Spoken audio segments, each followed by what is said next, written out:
Hey guys, it's Kelly. Welcome back to the channel of chilled, relaxed plant content where we talk about our plants and we just try to get them to grow how we want them to grow when we want them to grow. If that's something you can relate to, hit the subscribe button. Let's be plant friends. So for our Hoya holiday extravaganza that we're going on, I'll be showing you a handful of my Hoyas and letting you know some things about them that I have been able to accomplish or not. So the first one I'm going to show you is my Hoya Burtoniae. I have bloomed this multiple times. We have some active blooms right there, or buds starting. This plant will bloom like all year round. It has like smaller fuzzy leaves. The leaves are very fuzzy. And in a high light situation, the margins turn black. So yeah, I feel like this is a pretty common Hoya. I feel like everybody has this Hoya. I would recommend it if you want to get a new Hoya or get into Hoyas. Try out the Burtoniae. It's really very easy.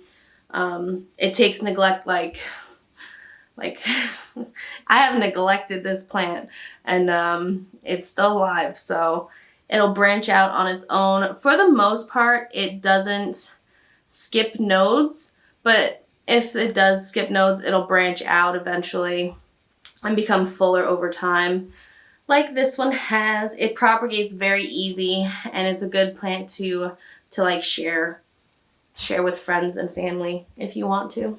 It does put out aerial roots, and it will attach to your wall if it's too close to your wall and it wants to climb. I've had to pull this off the wall a couple times, but yeah, Hoya Burtoniae. A nice, reliable Hoya. Alright. The next one I'm going to show you is my Hoya Carnosa Freckles. So it's just a splashy Carnosa, I guess. It's a good grower. I feel like the leaves are a little bit bigger than regular Carnosa leaves. And they don't really show any venation, but there's variation in like the texture of the leaves. Like this one is like a textured leaf, but then some of the other leaves are more smooth. There's a little bit of fuzz on the underneath of the Hoya Freckles. The top is pretty rubbery and not fuzzy, but the underneaths are fuzzy. It's a relatively consistent grower. I'm just going to spray it a little bit more just as a little treatment, preventative, because it's on like my lower shelves, and my lower shelves tend to accumulate pests regularly because, you know, if you have plants, you're going to have pests. It's kind of just how that works. All right. So yeah, this is my Hoya Carnosa Freckles. Doing really well. I don't think I've gotten this guy to bloom. I don't see any peduncles. So no, it hasn't bloomed for me, but I'm going to assume it's like a Carnosa bloom. We have a new leaf right here. I think you can see that.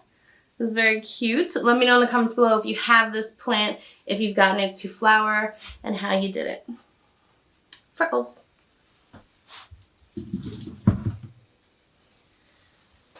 The next plant I have is a Hoya Crimson Princess. As you can see, it grows very well.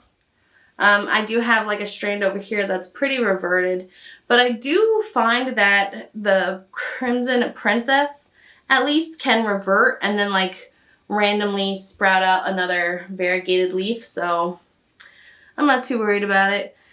The stem comes out on the variegated strands is very pink. And that's, I think, just cool. Yeah, I have gotten a Crimson Princess to bloom. I don't think it was this one.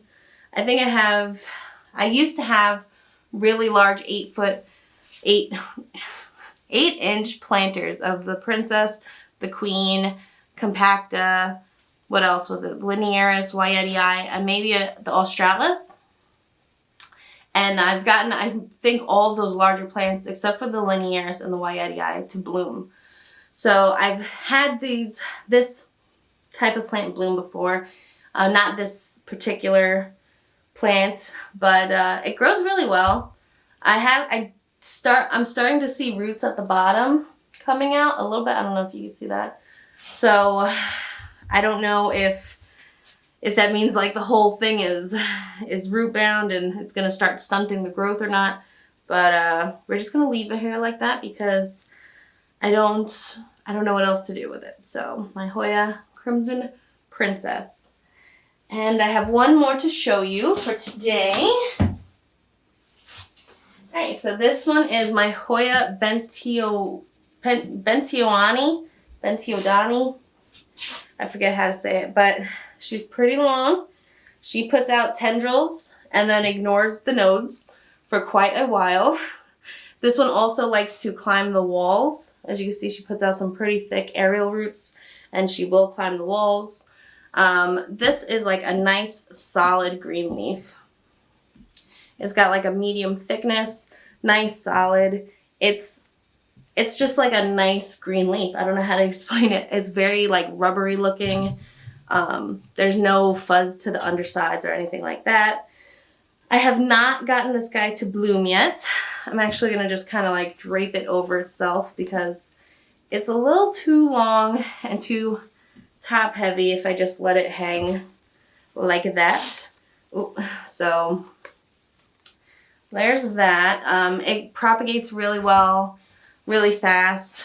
I will say the only annoying thing about this is it takes a little bit for the plant to grow leaves or decide to grow leaves on the nodes that it produces on its tendril. Can you tell I'm getting tired? I've been like batch recording these, but anyway, we're just trying to get through them, check out all my Hoyas.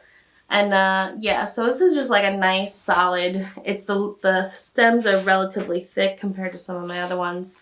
Nice solid green Hoya. I would recommend it. I really like it. If you guys have gotten this guy to bloom, let me know in the comments below how you did it. Was it hot, humid, cold, dry? And yeah, what do they look like? Do they have a fragrance? You know, let me know. Let me know. All right, so that is going to be for today's little Hoya holiday extravaganza. I don't know what we're calling this. But let me know in the comments below if you have any of the Hoyas that I've mentioned today, and how do you take care of them. Until next time, relax, plants, peace out.